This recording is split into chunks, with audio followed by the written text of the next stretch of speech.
வணக்கம் நண்பர்களே. இன்றைக்கி நம்ம அடுப்படியில் குழிப்பணியாரம் செய்ய போகிறோம். அதுக்கு தேவையான பொருளை பார்த்துடலாம். இப்போ நம்ம குழிப்பணியாரம் செய்கிறதுக்கு முதல்ல நம்ம அரிசியை ஊற வச்சுக்குவோம். நான் இதெல்லாம் ஒரு அரைப்படி எடுத்திருக்கேன். இது ஒரு கணக்கு வச்சுருக்கேன். இது ஒரு அரைப்படி பச்சரிசி, அரைப்படி புழுங்கரிசி, அரைப்படி இதை நம்ம போட்டுக்குவோம். நான் பச்சரிசி அரைப்படி போட்டிருக்கேன். இதில் நான் அதே படியில் அரைப்படி ரேஷன் அரிசி இப்போ இட்லி அரிசி எடுத்திருக்கேன். நீங்கள் கடையில் வாங்குகிற அரிசி கூட போட்டுக்கலாம். இப்போ நம்ம அது ரெண்டையும் சேர்த்து ஒன்றா ஊற வச்சுருவோம். இது போட்டிருக்கேன். 100 பருப்பு சின்ன பருப்பு, பாசி பருப்பு. அதுக்கு நம்ம இதை சட்டியில் ஊற வச்சுக்குவோம். ஒரு ஸ்பூன் வெந்தயம் அதையும் சேர்த்து போட்டுக்குவோம். இதை நம்ம ஊற வச்சு ஒரு 8 மணி நேரம் அரைச்சி புளிக்க வைக்கணும். இப்போ இதில் தண்ணி ஊற்றி இது கிளஞ்சிட்டு இதை நம்ம ஊற வச்சுருவோம். இப்போ இது நல்லா கிளஞ்சிட்டோம். இப்போ ரெண்டையும் பருப்பையும் அரிசியும் நல்லா கிளஞ்சிட்டு தண்ணியை ஊற்றி நம்ம ஊற வச்சுருவோம். ஒரு 2 மணி நேரம் ஊறட்டும்.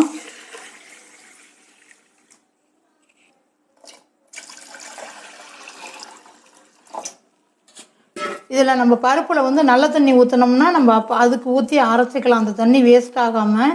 அதனால நான் நல்ல தண்ணி ஊற்றி ஊற வச்சுருக்கேன். இப்போ மூடி வச்சுருவோம். 2 மணி நேரம் ஊறட்டும், அப்புறமா பார்க்கலாம். நம்ம குழிப்பணியாரத்துக்கு ஊற வச்ச பருப்பு ரெடி ஆகிடுச்சு. இப்போ அரைக்க வேண்டியது தான். இதை நான் கிரைண்டரில் கொட்டிடுறேன். இதை ஊற வச்ச தண்ணியை வேஸ்ட் பண்ண வேண்டாம். இதில் ஊற்றி ஊற்றி நம்ம அரைச்சிடலாம். நம்ம கிரைண்டரை போட்டு வச்சுருவோம். நம்ம 10 நிமிஷம் அரையிட்டோம். அரைஞ்சோன்னா நம்ம உளுந்து மாவு கிளம்புற மாதிரியே கிளம்பும் இந்த மாவும். அது மாதிரி நம்ம அரைச்சி எடுத்துட்டோம்னா கொசு கொசம் நல்லாயிருக்கும் குழிப்பணியாரம். நம்ம மாவு அரைப்பட்டு போயிடுச்சு. இப்போ நம்ம பார்த்தோம்னா இப்படி அள்ளி பார்த்தோம்னா தெரியும் உளுந்து மாவு மாதிரியே அரைப்பட்டுருக்கோம்.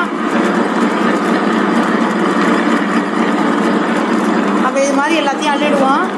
சரி, இப்போ நம்ம அரிசியை போட்டுக்குவோம். 2 அரிசியும் நம்ம சேர்த்து ஊற வச்சுருக்கோம். இதை நம்ம அரைச்சி எடுத்துக்கலாம். இப்போ நம்ம இதுக்கு ஒரு 1/2 டம்ளர் தண்ணி ஊற்றி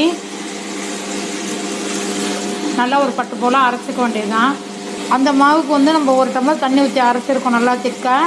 இதுக்கு நம்ம 1 டம்ளர் தண்ணி ஊற்றி நல்லா கரெக்டாக நம்ம இட்லி பதத்துக்கு அரைச்சி அள்ளிக்க வேண்டியதுதான். நல்லா அரிசி நல்லா அரைஞ்சி இந்த மாதிரி பட்டு போல் ஆயிடுச்சு. நம்ம இது அள்ளிடுவோம். இது மாதிரி எல்லாத்தையும் அள்ளிடுங்க. இப்போ நம்ம பருப்பையும் அரிசியும் அரைச்சி எடுத்துகிட்டு வந்துட்டோம். இப்போ நம்ம இதில் கொஞ்சமாக உப்பை போட்டு இதில் கரைச்சி வச்சுருவோம். நான் இன்றைக்கி பிளாஸ்டிக் கண்டெய்னர் எடுத்திருக்கேன். சில்வர் கண்டெய்னர் எடுத்திங்கன்னா புளிப்பு ஏறி போயிடும். ஃபுட் கிரேடு பிளாஸ்டிக்காக வாங்கினீங்கன்னா மாவு புளிக்காமல் அப்படியே இருக்கும். நமக்கு கெடுதலும் இருக்காது. நான் இட்லிக்கு, தோசைக்கு, ஆப்பம், குழிப்பணியாரம் இந்த மாதிரி செஞ்சேன்னா நான் இது மாதிரி தான் நான் எடுத்து கரைச்சி வைப்பேன். இது மாதிரி நீங்கள் டிப்ஸாக எடுத்துக்கங்க. மாவு 1 வாரத்துக்கு இருந்தால் கூட புளிக்காது, அப்படியே இருக்கும். இதை நல்லா கரைச்சிட்டு மூடி வச்சுக்கலாம். மாவு அடி மாவு எல்லாம் சேர்ந்து ரெண்டையும் சேர்த்து கரைச்சி வச்சுருங்க. நம்ம ஊற்றும் போது நம்ம கடைசி வரைக்கும் ஒரே மாதிரி இருக்கும் ஊற்றுறது. இப்போ நம்ம கரைச்சிட்டோம். இதை ஒரு மூடியை போட்டு ஒரு 8 மணி நேரம் புளிக்கிட்டோம். அதுக்கப்புறம் எப்படி குழிப்பணியாரம் செய்கிறதுன்னு பார்க்கலாம். நம்ம அரைச்சி வச்ச மாவு இப்போ 8 மணி நேரம் ஆயிடுச்சு.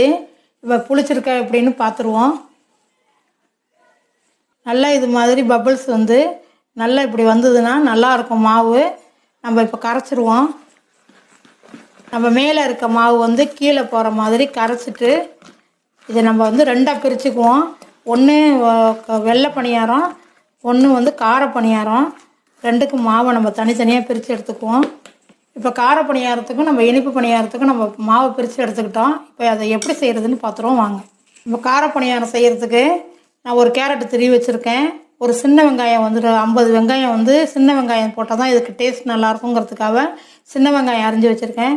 எங்கள் வீட்டில் சின்ன குழந்தைங்க இருக்குது, அதனால் ஒரே ஒரு பச்சை மிளகா எடுத்துருக்கேன், கொஞ்சம் கருவேப்பில்லை. இதை எப்படி வதக்கி செய்யலான்னு பார்த்துடலாம். இது கார பணியாரம். இது இனிப்பு பணியாரத்துக்கு ஒரு பெரிய மண்டை வெல்லம் ஒன்று எடுத்து வச்சுருக்கேன். இது 1/4 கிலோ கிட்ட இருக்கும். நீங்கள் இனிப்புக்கு தகுந்த மாதிரி போட்டுக்கலாம். நீங்கள் இனிப்பு கொஞ்சம் கூட தூக்கலாக இருந்ததுன்னா இன்னும் கொஞ்சம் சேர்த்துங்க. வாங்க எப்படி செய்யலான்னு பார்த்துடலாம். நான் இப்போ இந்த வெல்லத்தை கொஞ்சம் பாகு மாதிரி நம்ம ரொம்ப பாகெல்லாம் காய்ச்ச வேணாம். சும்மா அந்த கரைஞ்சா போதும்.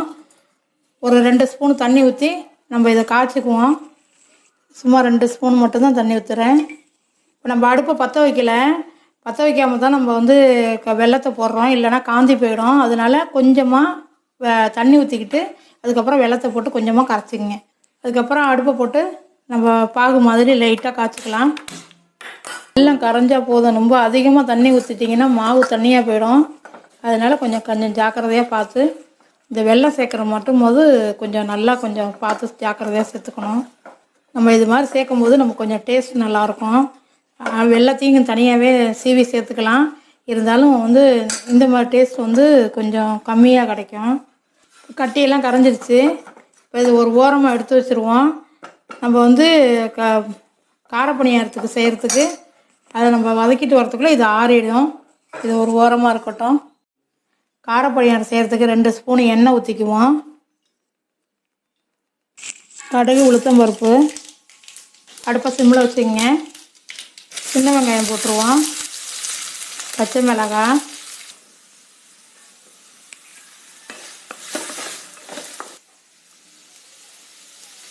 கேரட்டு துருவல், கருவேப்பிலை, இது எல்லாத்தையும் போட்டு நல்லா சேர்த்து வதக்கிக்குவோம். கொஞ்சம் நல்லா வேகட்டும்.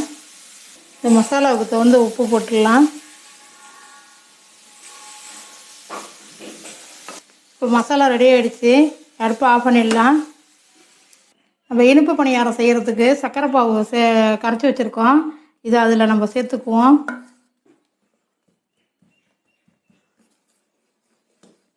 நம்ம இனிப்பு பணியாரத்துக்கு ரெடி பண்ணிட்டோம். இது மாதிரி மாவு கரைச்சி வச்சுட்டேன். நீங்கள் வந்து இது ஒரு ஓரமாக இருக்கட்டும். நான் வந்து கார பணியாரத்துக்கு ரெடி பண்ணுவோம். மாவை நல்லா திக்காக கரைச்சிக்கிட்டு இதை கொட்டின கையோடு நம்ம வந்து தண்ணி இதில் ஊற்றிக்கணும், சேர்த்துக்கணும். இது நம்ம மாவோடு கலந்துக்கிட்டு நம்ம கொஞ்சமாக தண்ணி, இதுக்கு தகுந்த தண்ணியை சேர்த்துக்குவோம். இது வந்து வேணுங்கிற அளவுக்கு தண்ணி சேர்த்துக்குங்க.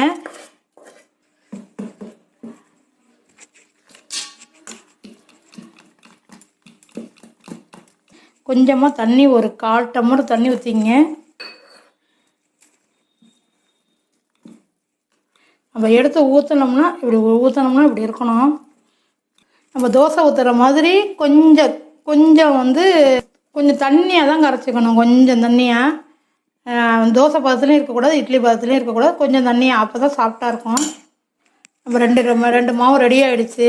இப்போ ரெண்டையும் நம்ம வந்து ஊற்றி எடுத்துட வேண்டியது தான். இப்போ வாங்க எப்படி செய்கிறதுன்னு பார்த்துடலாம். சட்டி வச்சுட்டோம். இதில் நெய் கொஞ்சம் ஊற்றிங்க. எண்ணெயும் ஊற்றிக்கலாம், ஆனால் நெய் ஊற்றினா நல்லா வாசனையாக இருக்கும்.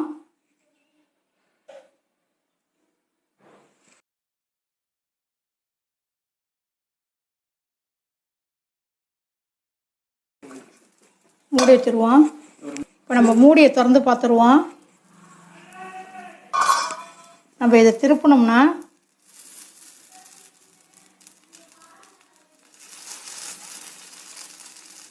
லைட்டாக திருப்பினா போதும்.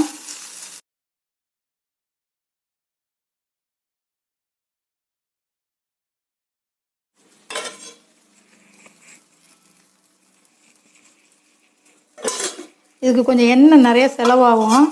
அதனால் கொஞ்சம் எண்ணெய் ஊற்றாமல் இருந்தாக்கா பிச்சுட்டு வரும். அதனால் எண்ணெய் ஊற்றி செய்யுங்க. ஒரு சைடு வேகிறதுக்கு 2 நிமிஷம் ஆகும். 2 நிமிஷத்தில் திருப்பி போடுங்க, காந்தி போயிடும். இல்லைன்னா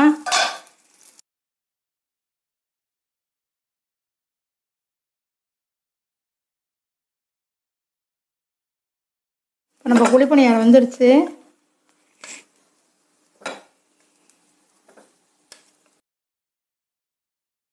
இப்போ நம்ம வந்து இனிப்பு பணியாரம் ஊற்றிட்டோம். கார பணியாரத்துக்கு இப்போ நம்ம ஊற்ற போகிறோம். நல்லா மாவை நல்லா கரைச்சிட்டு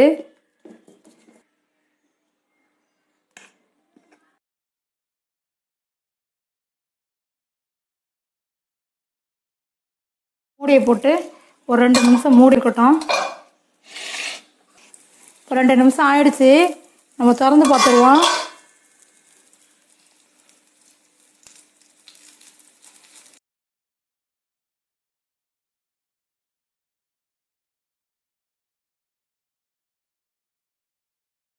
ஈஸியாக வந்துடும். நம்ம இந்த எண்ணெயெல்லாம் கொஞ்சம் வந்து எல்லா இதுக்கும் பரவுற மாதிரி இப்படி விட்டிங்கன்னா எல்லாம் சேர்ந்து சூப்பராக வெந்து போயிடும். ஒரு நிமிஷம் வந்து இந்த பக்கம் திருப்பி போட்டு நம்ம வந்து 1 நிமிஷம் மூடி இருக்கட்டும். அப்புறமா நம்ம எடுத்துருவோம்.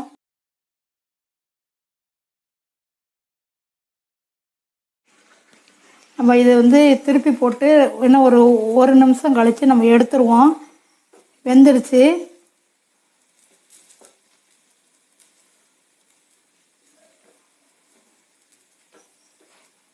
குழந்தைங்களுக்கெல்லாம் வந்து குழிப்பணியாரம் வந்து ஆசையாக இருக்கும். நம்ம செஞ்சு கொடுக்குறது ஈஸியான மெத்தடு. இதே மெத்தடை ஃபாலோ பண்ணிங்கன்னா நல்லாயிருக்கும். நல்லா வந்து குழிப்பணியாரத்துக்கு நல்லா நல்லா தொட்டுக்கிறதுக்கு வந்து ஒன்றுமே தேவையில்லை. இதுக்கு சட்னி வச்சு சாப்பிட்டாலும் சூப்பராக இருக்கும். சும்மா வெறுசாகவே சாப்பிடலாம், நல்லாயிருக்கும். இந்த வீடியோ பிடிச்சிருந்தா லைக் பண்ணுங்கள், ஷேர் பண்ணுங்கள், கமெண்ட் பண்ணுங்கள். மேலும் வீடியோவுக்கு அம்மாவின் அடுப்படி சேனலை சப்ஸ்கிரைப் பண்ணுங்கள்.